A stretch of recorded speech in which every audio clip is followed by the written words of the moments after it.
losses and then won 4 straight.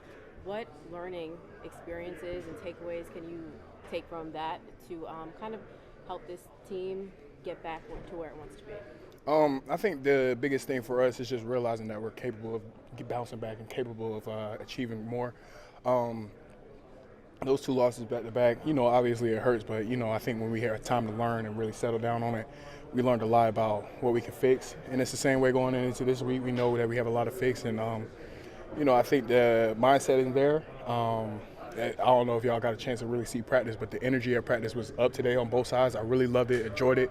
And I think that's just the feeling that we need to have. It's just we trending upwards. And, we just go in there Monday.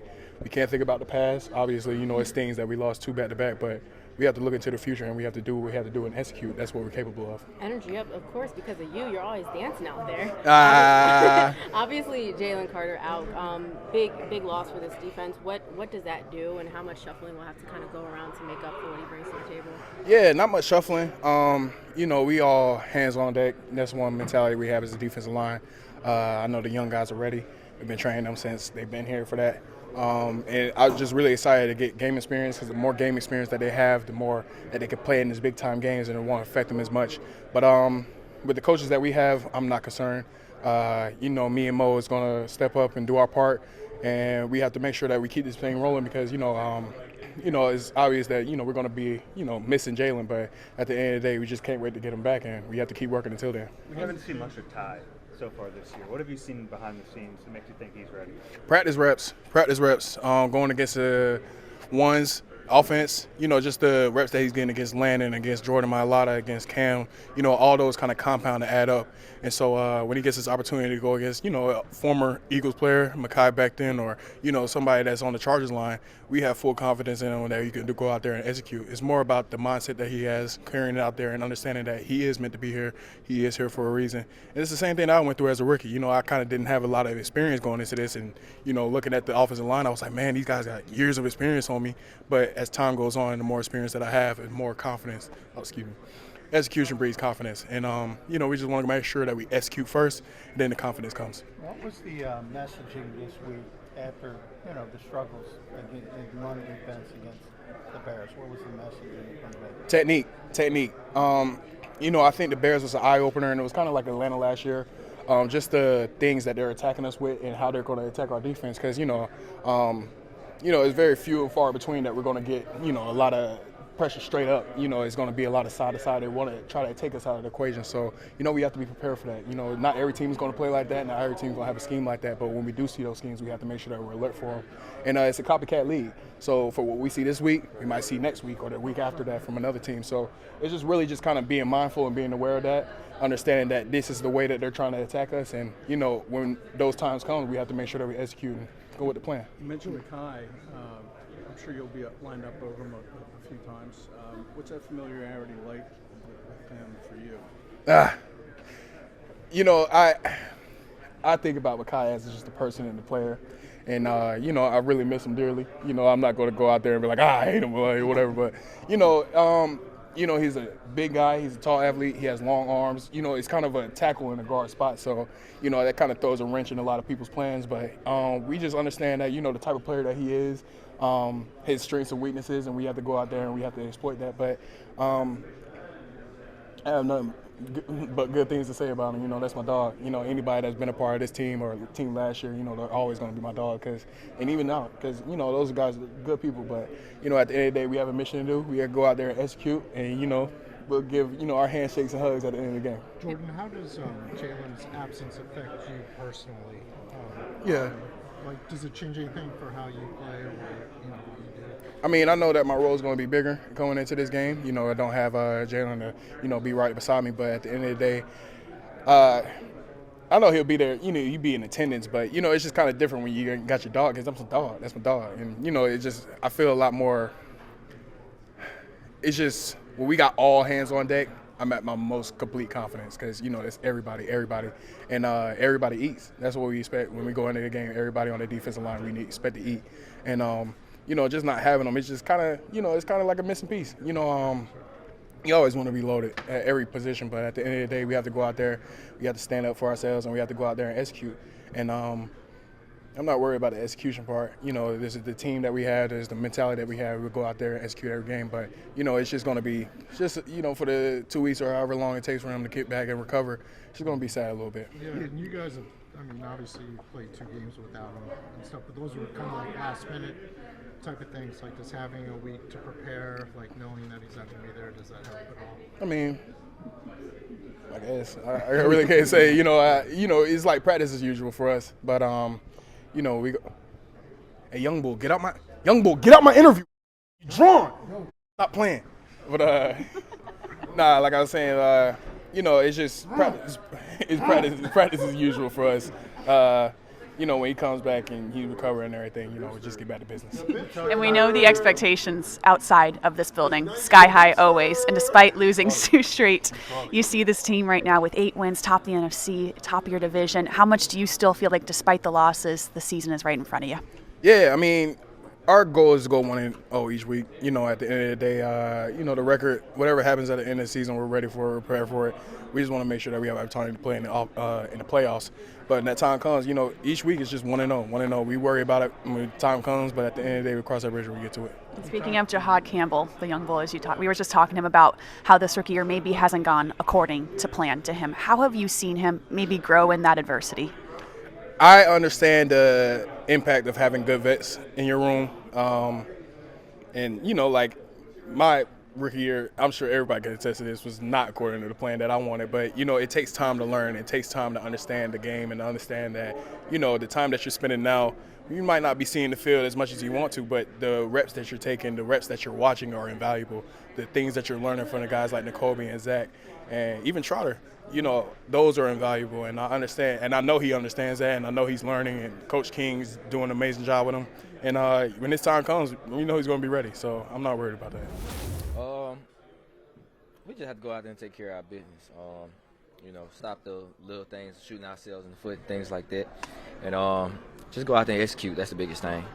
What does the Chargers secondary, specifically Derwin James, a veteran in this league, what's the biggest challenge that they present? They move Derwin around a lot. Sometimes he's at nickel, he's at safety, he's at linebacker. So, you have to always see where he at, what he's doing. He's got to get around to the ball. And then they just, they rally to the ball well.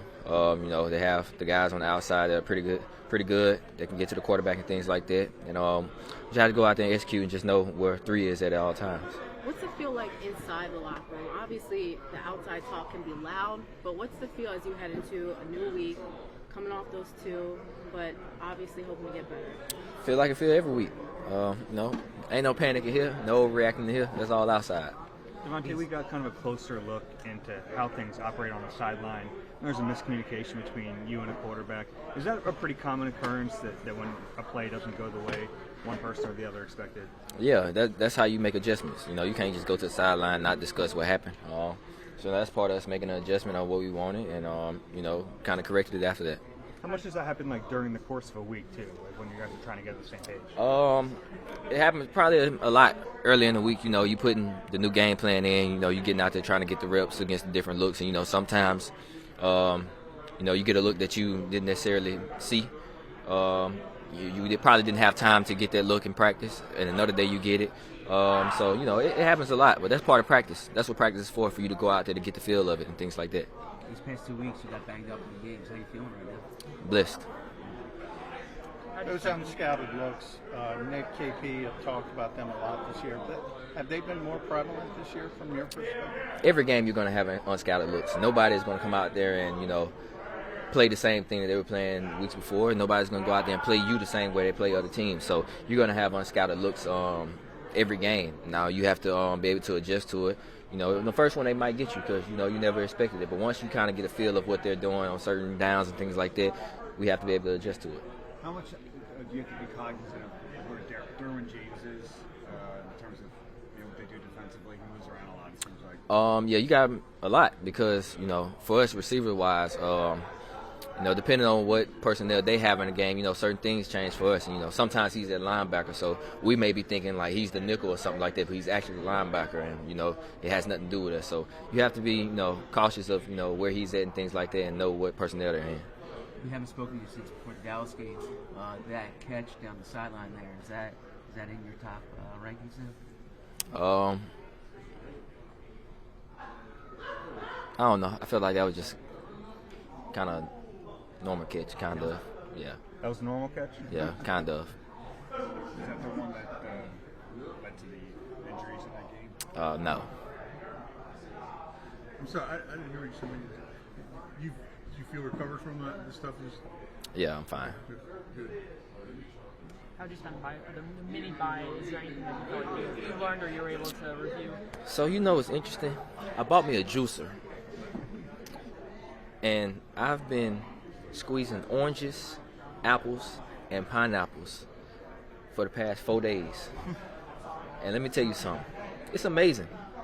The best orange and apple juice I've ever had was when I squeezed my own. So, that's what I've been doing since, the Black Friday game, squeezing fruit.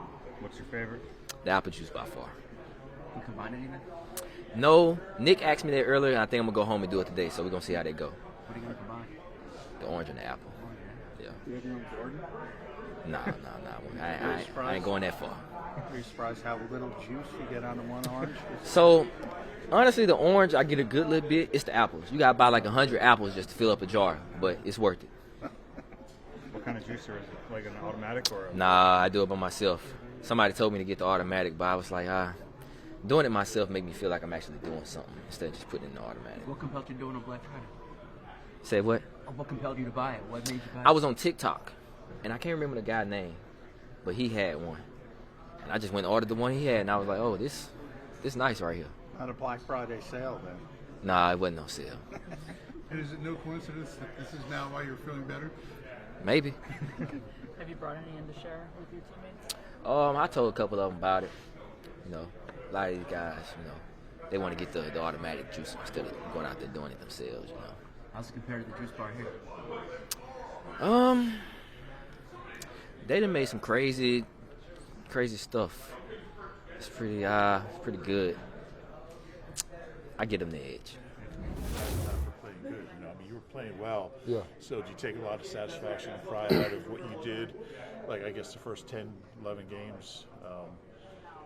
Yeah, like I said, it ain't really about me, right? I'm not like, this is like not no basketball team where I'm looking to score 40 points, and then if I don't score the next 40 points the next game, I'm going to be pissed off and mad. It's not that. It's all about wanting joy for yourself, of course, and then wanting joy for everybody else that's around you. Like, I love watching our guys play. I love watching myself play on tape. That's the best thing about it. And at the end of the day, it all equals up to having that winning mentality. So that's what we are here for. Do you find it difficult to sort of figure out what to do with yourself when you're on the sideline? Because it's been a long time, I'm sure, since you haven't preparation, played. Man. Just preparation. it's a thing. Like I said, it's a thing called opportunity. When it presents itself, you got to be prepared enough to know mentally and physically and emotionally to know, okay, now it's my time to go in there and I have to execute. And I have to, making sure that I have a winning mindset. So, that's the biggest thing that, I'm always on the go for. So. Do you want to? I'm sure you want to go out there and like hit somebody. Yeah. Right? So do you have this like nervous energy when you're out there? I feel like get on the field. Everybody has a joy here. So I feel like everybody has like that kid emotion. Like, it's like I can't wait for the game to happen. So I feel like everybody has that type of feeling. It's at the end of the day, it's always great to just like embrace the journey. Like right now, I'm embracing my journey. I'm embracing my rookie season and what's happening for me. I couldn't ask God for no better opportunity than this. So at the end of the day, I always give all glory to God and, just keep on, focusing on, how I can better myself each and every day. So how have you been taking the special teams? I noticed you've been doing that. Was that something you did at Alabama too? Yeah, I want to say probably like freshman, sophomore year, maybe somewhere like that. So it's been but a couple years. It's fun. I feel like people don't really value special teams, but like you see all these people out here, like they work hard. Like all the special teams guys, like we all work hard to be on teams. Like we value that as another third thing that matters in the game, right? Of course, offense and defense matter, but then special teams change the games too. So that's the biggest thing about it. I don't know if we've ever seen a coach as honest as Vic Fangio. He tells it how it is. What are those conversations like with him when he talks to you about your role in your development this year? Just learning and growing, right? Understanding, that, of course, I'm a rookie, but it's what, week 14, week 15. What week is it? Somewhere 14, like that. 14. Yeah. Understanding like that type of model is kind of out the window, and the expectations and the, and just being prepared for the opportunities to come matters the most. So. You say that motto. I'm so sorry. You say that motto's out the window with it being your rookie year. When do you feel like it flipped, where it was like, okay, no, it's no longer my rookie year anymore? I mean, after a couple games, really, when I got out there, just was playing alongside with all the other grown men that was out there. Just understanding it's a whole different ball game, right? And just learning and watching film and learning about, the matchups that we have going into each week, and really, just learning more about myself and more about how I can be a better preparer, during the week. Just figuring out different ways and different techniques of how I can be the best at, just preparation. Is playing special teams now like riding a bike? It's been a couple of years since that's been like your role, or was there a little bit of a learning curve now in the NFL? Or? It's more so just being ready for anything. Hey, Jihaad, you got to be up for a kickoff. All right, bet, say no more. Hey, Jihaad, you got to be up for punt return. All right, bet, say no more. That's just my motto. That's my mentality. And like I said, it's really all about, how can I help the team win? How can other players help the team win? How can we all help each other win? That's the mindset. And I know there was uncertainty with Nakobe's injury and really just the defense as a whole. Did you expect your rookie year to go like this when you thought back in training camp? I don't know. You got to ask God that question. I just leave it all in God's hands. Make sure I pray and I give all glory to Him. Because without Him, I'm nothing. Without Him, none of this would be able to happen. So it's not really a question I can answer, really. So you didn't go in with a plan or expectations of your role at all? Just day by day. Just being the best version of myself type of motto. Wide vision and narrow focus, and just wanting to learn and wanting to grow every day. So. And the game plan going against this Chargers team, they've run successfully before. This run defense, what are you noticing how to improve? For us, we just got to do our job. We got to do our job. We got to strike blocks. We got to get off. We got to play that physical brand of football, that physical standard that we say. We just got to do us. And you look at this defense so far, I thought there was a point in the season where you were so consistent defensively, especially against the run. What do you feel like is different, and how do you get back to that consistent nature? We just got to get back to it. We just got to what we do is we work, and we confident in ourselves, and our confidence sees us from our work. And we definitely putting in the work this week to be better and to get better day in and day out and be 1-0 at the end of this week. And obviously the expectations, you're definitely used to this, sky high outside the building. But you look at the rest of the season, 8 wins, top of the NFC, top of the division. Do you still see this very much as a successful season so far? We just taking it one day at a time. I mean, the season now, we still got over 25%. A little less than 25% of the season.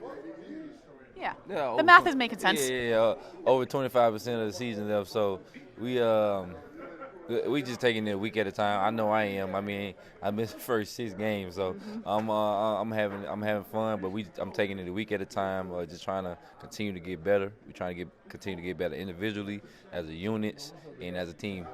Nakobe, thank you so much. What opportunity lies ahead for you against the Chargers? I think just be able to show and prove myself to the organization, and prove to myself that I'm able to go out there and compete with the guys. So I'm just excited for whatever they're willing to give me. With Jalen Carter out against LA, what do you project, or what have you been told that your role would be potentially? Nothing at this point. I'm not saying that if there isn't one. I'm just ready for whatever they ask of me on that day, come Monday. How much more prepared would you feel for a role now than maybe earlier in the season? Well, definitely, I didn't know nothing coming into the season, right? But, being around the guys for, halfway through the season, I definitely feel like I've grown as a player. And, obviously I feel a little bit more ready. It's a challenge, and I'm not going to back away from a challenge. And I'm going to take what I can with it. Are there certain things you feel you have gotten better at since training camp? I mean, I guess everything, just the kind of aspect of building up the player that I am, with the awesome people in this building, being able to put in extra work with them, and just to see that continued growth. So, time to put it to the test. As you work to build your game, do they kind of focus you on certain things week in and week out, or is it like collective growth? Kind of both. The player dev here, they've done an awesome job with helping us, especially rookies, like set goals during kind of these phases of the season. And then, every week I kind of like to have my own, 1 to 2 things I'd like to work on for that week to improve. Is there any goal you'd like to share with us? Yeah, I mean, whether it's, my strike, maybe, because sometimes, if you start to focus on your strike a little bit more, then your legs kind of, you're so focused on that, you don't really focus on your legs. So then it's like now you focus on the next week on your legs and kind of putting the 1 and 2 together and kind of, like I said, kind of forming together that whole kind of player. Have the coaches talked to you about what your new role might be now that Jalen Carter is going to miss time? No, like I just said to her, whatever they're willing to give, whatever that role is going to be. I'm here for the room. We got an awesome room that's going to also step up on Monday, and I'm excited to be behind those guys. Can you describe what you're seeing out of the Chargers offense, particularly in that battle in the trenches? I mean, yeah, they got a strong group up front. They have a really awesome athletic quarterback, and same with the running backs as well. So, it's going to be a fun game come Monday. What's the last month been like? Not playing? Is it just kind of strange for you to not play? It's definitely a strange feeling, but I'm humble about it. I understood when I came here that I was going to be around a bunch of dudes, so I knew that I was going to have to work even harder to have this opportunity to get on the field. Obviously, the Eagles believed in me and being able to do that, so I just have to do the same thing. How did you go about shifting your mindset as someone who played a lot in college and then had to go to your situation? Yeah, just kind of like I'm a realistic person, so just being patient and understanding that, football has its tendency to, be violent and, guys are going to go down with something and, obviously you never want that, but it's just kind of the reality of the game. And so just to continue to work and, help that motivate me in a good way to be ready when the time comes. Does it make it any tougher to gauge your progress when you're not able to put it into a game?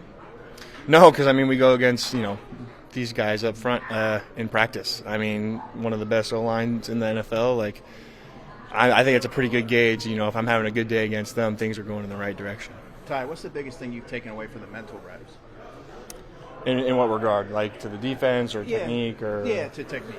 Getting to watch, like JD, JC, and Morrow, just being able to kind of take things from their game, whether what they see in their technique as well. JD's he's just a monster of a human being, and he's his raw strength. So just being able to kind of see how he uses that and the leverage to his advantage, and then Morrow's brains and being able to apply that to the game, and then JC's athletic ability of seeing, okay, he's able to beat dudes doing these types of moves or this way. So it's just kind of like you get to pick and choose from everybody.